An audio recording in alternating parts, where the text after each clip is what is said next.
جیسی ہی سہولیات ہوں گی، وہاں پر کوئی لائف سٹائل تو عمران خان صاحب جیسا نہیں ہو سکتا،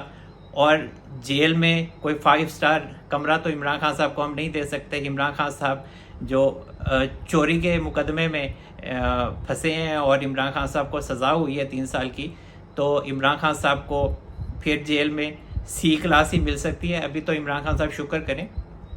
کہ عمران خان صاحب کو مچ جیل نہیں بھیجا گیا، اور وہاں پر جو مرچی وارڈ ہے وہاں نہیں بھیجا گیا۔ اور رانا ثناءاللہ صاحب نے تو اپنے ایک پروگرام میں یہ بات کی تھی کہ میرے ہتھے اگر عمران خان چڑھ گیا تو میں اسے مرچی وارڈ بھیجوں گا۔ اور جو ریاستی حلقے ہیں وہ یہ اس بات کا اقرار کرتے ہیں، اور کہا جاتا ہے کہ عمران خان صاحب کے حوالے سے یہ مشورہ ہوا تھا کہ عمران خان صاحب کو کون سی جیل میں شفٹ کرنا ہے، تو وہاں پر یہ بات بھی سامنے آئی تھی اور کہا گیا تھا کہ عمران خان صاحب کو مچ جیل میں مرچی وارڈ شفٹ کیا جائے، لیکن بہت سے لوگوں نے یہ بات کی کہ عمران خان صاحب وہاں مرچی وارڈ میں نہیں رہ سکیں گے۔ اسی وجہ سے پھر عمران خان صاحب کو اٹک جیل میں شفٹ کیا گیا۔ اور یہ جو عمران خان صاحب کے حوالے سے جیلوں کا ہے کہ کہاں ان کو شفٹ کیا جانا تھا، عمران خان صاحب کے حوالے سے جیسے پہلے جب عمران خان صاحب کو گرفتار کیا گیا تو اس وقت یہ فیصلہ ہوا تھا کہ ان کو کوٹ لکھپت جیل میں شفٹ کیا جانا ہے، پھر اڈیالہ جیل کا معاملہ آیا اور اس کے بعد پھر اٹک جیل میں شفٹ کیا گیا عمران خان صاحب کو۔ لیکن اس میں بڑی بات بہت اہم ہے کہ عمران خان صاحب کو اٹک جیل کیوں شفٹ کیا گیا۔ میرا نقطہ نظر یہ ہے کہ عمران خان صاحب کا جو توشہ خانہ کیس ہے وہاں تو ان کو جو 3 سال کی سزا ہوئی وہ تو ٹھیک ہے، لیکن اٹک جیل میں عمران خان صاحب کو شفٹ کرنے کا مطلب یہی ہے کہ جو عمران خان صاحب 9 مئی کے واقعات میں ملوث رہے ہیں، اور اسی وجہ سے اسی تناظر میں عمران خان صاحب کو اٹک جیل میں شفٹ کیا گیا ہے۔ ماضی میں میاں نواز شریف صاحب بھی اسی اٹک جیل کی بیرک میں رہے ہیں۔ جب مشرف صاحب نے مارشاء اللہ لگایا تھا تو میاں نواز شریف صاحب کو قید کر لیا گیا تھا تو وہ اٹک جیل میں تھے۔ خواجہ آصف صاحب وہ بھی اٹک جیل میں تھے، اور بھی بہت سے رہنما اٹک جیل میں رہے ہیں۔ اور اگر عمران خان صاحب اگر اٹک جیل میں رہتے ہیں تو کون سی کوئی قیامت آ جاتی ہے۔ لیکن یہ ہے کہ عمران خان صاحب کا مسئلہ یہ ہے کہ عمران خان صاحب کبھی جیل میں رہے نہیں ہیں، اور جب جیل کا موقع آیا ہے تو انہیں ڈائریکٹ ہی اٹک جیل جانا پڑا ہے۔ اور جو عمران خان صاحب کے وکیل ہیں نعیم حیدر پنجوتا صاحب، انہوں نے جو اسلام آباد ہائی کورٹ میں عمران خان صاحب کی اٹک جیل سے اڈیالہ جیل میں شفٹ کرنے کی جو درخواست کی ہے، اس پر اسلام آباد ہائی کورٹ نے ابتدا میں تو اعتراضات لگائے تھے، اور پھر اس کو دوبارہ آج سماعت کے لیے اسلام آباد ہائی کورٹ نے مقرر کر لیا ہے۔ اور جو اعتراضات تھے وہ یہ تھے کہ جو اٹک جیل ہے وہ اسلام آباد ہائی کورٹ کی جورسڈکشن میں نہیں آتی، اور دوسرا معاملہ یہ تھا کہ جو وکالت نامہ وہاں جمع کروایا گیا اس پر عمران خان صاحب کے سائن نہیں تھے، اور جو عمران خان صاحب کی طرف سے وکیل آج اسلام آباد ہائی کورٹ میں پیش ہوں گے وہ شیر افضل مروت صاحب ہوں گے۔ اور آپ کو میں ایک بات بتاؤں کہ یہ جو عمران خان صاحب کے وکلا ہیں، چاہے وہ نعیم حیدر پنجوتا صاحب ہیں یا شیر افضل مروت صاحب ہیں، ان کو ٹکٹوں کا بھی لالچ ہے۔ اور شیر افضل مروت صاحب کے بارے میں آپ کو بتاؤں تو یہ 2018 میں بھی ٹکٹ کے امیدوار تھے پی ٹی آئی کی طرف سے، اور انہوں نے اپلائی بھی کیا تھا، لیکن ان کو پی ٹی آئی کا ٹکٹ نہیں ملا تھا۔ اور یہ خود بتاتے ہیں کہ جو پرویز خٹک صاحب ہیں ان کا اپنا اثر و رسوخ تھا، انہوں نے اپنے لوگوں کو ٹکٹ دلوایا تھا عمران خان صاحب سے، تو مجھے ٹکٹ نہیں ملا تھا۔ لیکن اب جو عمران خان صاحب ہیں انہوں نے اپنی لیگل ٹیم کو یہ یقین دہانی کروائی ہوئی ہے کہ اگر الیکشن ہوئے اور جب بھی ہوئے تو میں یہ جو وکلا ہیں جو عمران خان صاحب کی لیگل ٹیم ہے اور یہ جو ینگ لوگ ہیں ان کو میں ٹکٹ دوں گا پی ٹی آئی کا۔ تو اسی وجہ سے یہ کہا جاتا ہے کہ یہ جو عمران خان صاحب کی لیگل ٹیم ہے یہ فی سبیل اللہ عمران خان صاحب کے لیے بھاگ دوڑ کر رہی ہے اور کیسز عمران خان صاحب کے لیے لڑ رہی ہے، لیکن اصل میں جو معاملہ ہے وہ پی ٹی آئی کی ٹکٹوں کا ہے۔ خواجہ حارث صاحب ہیں اور جو لطیف کھوسہ صاحب ہیں، غالباً وہ لوگ عمران خان صاحب سے فیس وغیرہ لیتے رہے ہیں، باقی یہ جو دیگر وکلا ہیں ان کے حوالے سے یہی کہا جاتا ہے کہ یہ فیس نہیں لیتے۔ اور دوسرا جو معاملہ ہے وہ حق دفاع کا ہے، اور یہ جو عمران خان صاحب کے خلاف ہمایوں دلاور صاحب نے فیصلہ سنایا ہے، اور ہمایوں دلاور صاحب کے سامنے ان کی عدالت میں عمران خان صاحب نے جو 4 گواہان پیش کیے تھے وہ ہمایوں دلاور صاحب نے ان گواہان کو غیر متعلقہ قرار دیا تھا اور ان کو ریجیکٹ کر دیا تھا اور حق دفاع کا موقع نہیں ملا تھا عمران خان صاحب کو. تو حق دفاع کا موقع تو ملا تھا عمران خان صاحب کو، لیکن مسئلہ یہ ہے کہ جو گواہان تھے وہ ٹیکس کے حوالے سے تھے، ٹیکس کنسلٹنٹ تھے، اور ان میں جو چوتھے گواہ تھے عمران خان صاحب نے جن کو پیش کیا تھا وہ رؤوف حسن صاحب تھے. اور رؤوف حسن صاحب جو ہیں وہ فواد حسن فواز صاحب کے بھائی ہیں، اور فواد حسن فواز صاحب جو ہیں وہ میاں نواز شریف صاحب کے، جب میاں نواز شریف صاحب وزیر اعظم تھے تو تب وہ میاں نواز شریف کے پرنسپل سیکرٹری تھے. اور ان کے حوالے سے یہ بھی کہا جاتا ہے کہ ان کا نام جو ہے وہ کیئر ٹیکر پی ایم کے لیے آیا ہے. تب بھی میں نے کہا تھا کہ فواد حسن فواز صاحب کیئر ٹیکر پی ایم نہیں ہو سکتے. تو یہ جو ٹیکس کنسلٹنٹ کا معاملہ تھا، یہ اس کو ریجیکٹ کر دیا تھا ہمایوں دلاور صاحب نے، اور انہوں نے کہا تھا کہ یہ جو کیس ہے عمران خان صاحب کے خلاف توشہ خانہ کا، یہ الیکشن ایکٹ 173 اور 169 اور جو 137 ہے اس کے حوالے سے ہے. تو یہ کرپٹ پریکٹسز کا کیس ہے، جھوٹے گوشواروں کا کیس ہے. تو اس میں ایف بی آر کا معاملہ کہاں سے آ جاتا ہے؟ تو جو عمران خان صاحب کے وکیل تھے خواجہ حارث صاحب، انہوں نے اس فیصلے کو چیلنج کیا تھا اسلام آباد ہائی کورٹ میں. اور اسلام آباد ہائی کورٹ میں جو چیف جسٹس عامر فاروق صاحب ہیں، انہوں نے فیصلہ آنے سے ایک دن پہلے جو 8 درخواستیں تھیں عمران خان صاحب کی، ان پر فیصلہ محفوظ کیا تھا. اور اس کے بعد جب فیصلہ آیا تو انہوں نے، جو چیف جسٹس عامر فاروق صاحب ہیں، انہوں نے کیس دوبارہ سے ریمانڈ کیا تھا ہمایوں دلاور صاحب کے پاس کہ وہ یہ بھی فیصلہ کریں کہ یہ قابل سماعت ہے یا ناقابل سماعت ہے. اور اس کے بعد انہوں نے ان کو فیصلہ سنانے سے نہیں روکا تھا. یہ بڑی انٹرسٹنگ بات تھی. اور انہوں نے صرف ایک درخواست کے اوپر فیصلہ نہیں دیا تھا، اور اس درخواست میں جو عامر فاروق صاحب ہیں انہوں نے نوٹسز جاری کیے تھے، اور وہ جو درخواست تھی وہ حق دفاع کے حوالے سے تھی. تو اب اس پر جو سماعت ہے وہ 10 اگست کو کی جانی ہے. اور اب عمران خان صاحب کے جو وکلا ہیں ان کو بلایا گیا ہے 10 اگست کو. الیکشن کمیشن کے وکیل امجد پرویز صاحب کو بھی بلایا گیا ہے. اب یہ جو درخواست ہے حق دفاع کی، میرا خیال ہے کہ یہ غیر مؤثر ہو جائے گی، کیونکہ فیصلہ تو آ چکا ہے. تو اب معاملہ تو ختم ہو چکا ہے نا عمران خان صاحب کا. عمران خان صاحب بیچارے جیل بیٹھے ہوئے ہیں، اٹک جیل میں. تو میرا خیال تو یہی ہے کہ جو چیف جسٹس اسلام آباد ہائی کورٹ ہیں عامر فاروق صاحب، وہ مزید اس درخواست کے اوپر کوئی کارروائی نہیں کریں گے. اور عمران خان صاحب، اس سے پہلے جو عمران خان صاحب کے خلاف فیصلہ آیا اس کے حوالے سے بھی عمران خان صاحب کی یہ خواہش تھی، درینہ خواہش تھی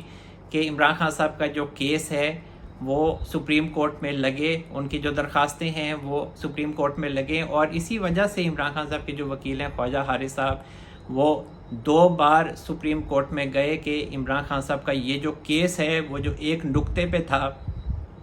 کہ جو الیکشن کمیشن ہے وہ 120 دن کے اندر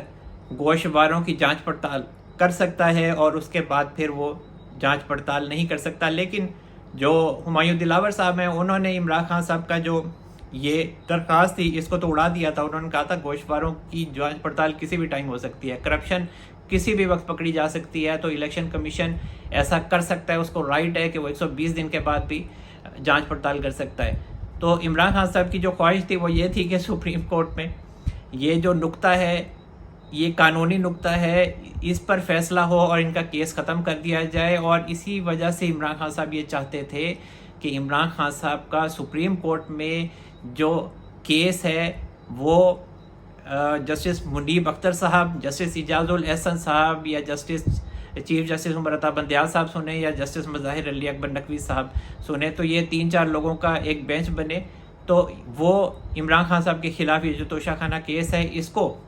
ختم ہی کر دے، اڑا ہی دے. لیکن بہت حیران کن طور پر موڑ تب آیا اس سٹوری میں جب عمران خان صاحب کے خلاف جو بینچ بنا سپریم کورٹ میں، وہ جسٹس یحییٰ آفریدی صاحب نے سربراہی کی اس بینچ کی، اور ان کے ساتھ جو شامل تھیں وہ جسٹس مسرت ہلالی صاحبہ تھیں اور جسٹس مظاہر علی اکبر نقوی صاحب تھے. ایک دفعہ درخواست دی، وہ اڑ گئی کیونکہ عمران خان صاحب کے خلاف ٹرائل کورٹ میں معاملہ چل رہا تھا. اور میں نے آپ کو بتایا تھا کہ سپریم کورٹ ہو یا اسلام آباد ہائی کورٹ، وہ جب ٹرائل کورٹ ہو رہا ہو تو وہ سٹے نہیں کرتے، اور انہوں نے نہیں کیا. جسٹس یحییٰ آفریدی صاحب نے مکمل طور پر قانونی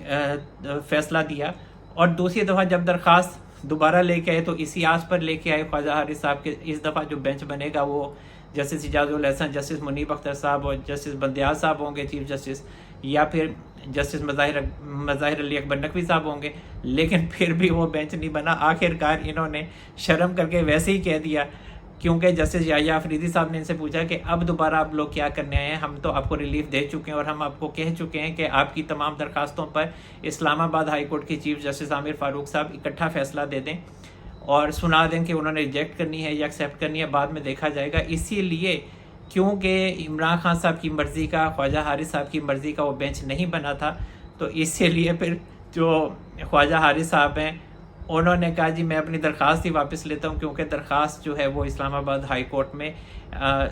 زیر سماعت ہے اور اس کا فیصلہ جو ہے وہ محفوظ کیا جا چکا ہے. اس وقت فیصلہ محفوظ ہو چکا تھا، پھر ایک دن کے بعد فیصلہ سنا دیا گیا 7 درخواستوں کے اوپر. اور اس کے علاوہ جو عمران خان صاحب کے لیگل ٹیم کے ترجمان ہیں نعیم حیدر پنجوتا صاحب، ان کے حوالے سے ایک بڑی اہم بات سامنے آئی ہے کہ انہوں نے ہمایوں دلاور صاحب، جنہوں نے عمران خان صاحب کے خلاف جو توشہ خانہ کیس ہے اس میں 3 سال قید کی سزا سنائی، عمران خان صاحب کو 1 لاکھ روپے جرمانہ کیا ہے، تو نعیم حیدر پنجوتا صاحب کے خلاف، ہمایوں دلاور صاحب کے خلاف جو فیس بک کی پوسٹ تھیں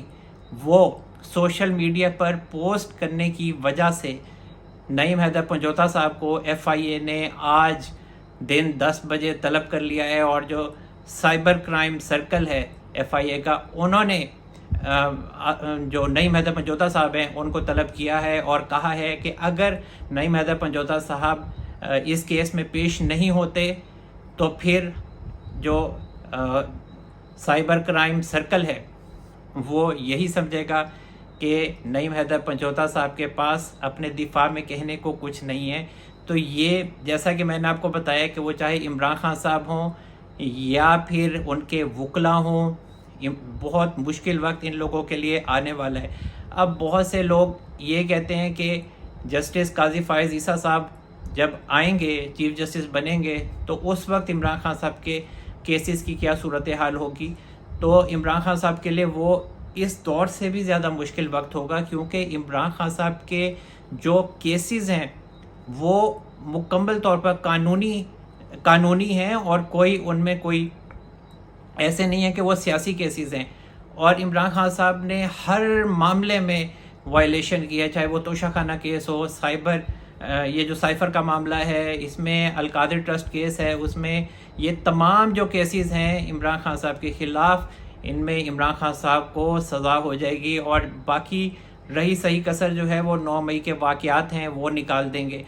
اور عمران خان صاحب کا ملٹری کورٹ میں ٹرائل ہوگا، اور میں شروع سے یہ کہتا آیا ہوں کہ عمران خان صاحب کو ملٹری کورٹ کے تحت بھی سزا ہوگی، اور اسی تناظر میں عمران خان صاحب اس ٹائم اٹک جیل میں قید ہیں. اور عمران خان صاحب باز نہیں آ رہے تھے. عمران خان صاحب کو بہت سمجھایا گیا کہ آپ فوج سے پنگا نہ کریں، لیکن عمران خان صاحب پنگا لینے سے باز نہیں آ رہے تھے، اور اب اٹک جیل میں رو رہے ہیں.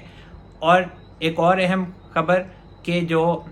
شمشان بخاری ہیں، جنہوں نے بہت ساری پارٹیز تبدیل کی ہیں اور اب وہ پی ٹی آئی میں ہیں، اور اب پی ٹی آئی سے بھی اڑان بھرنے کی تیاری ہے ان کی، تو ان کی ایک نجی محفل میں ایک آڈیو لیک سامنے آئی ہے جس میں وہ کہہ رہے ہیں کہ عمران خان صاحب نے 9 مئی کو جب گرفتاری ہوئی تو اس سے 3 دن پہلے انہوں نے یہ پلان بنا لیا تھا کہ انہوں نے فوجی املاک، تنصیبات اور جو کور کمانڈر کا گھر ہے لاہور میں اس کو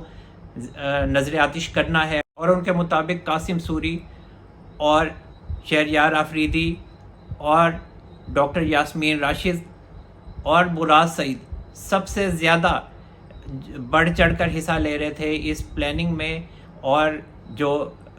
9 مئی کا واقعہ ہوا، عمران خان صاحب اس میں اریسٹ ہوئے، تو شمشان بخاری اس آڈیو میں یہ کہہ رہے ہیں کہ مجھے ڈاکٹر یاسمین راشد کا فون آیا اور کہا کہ ہم نے جو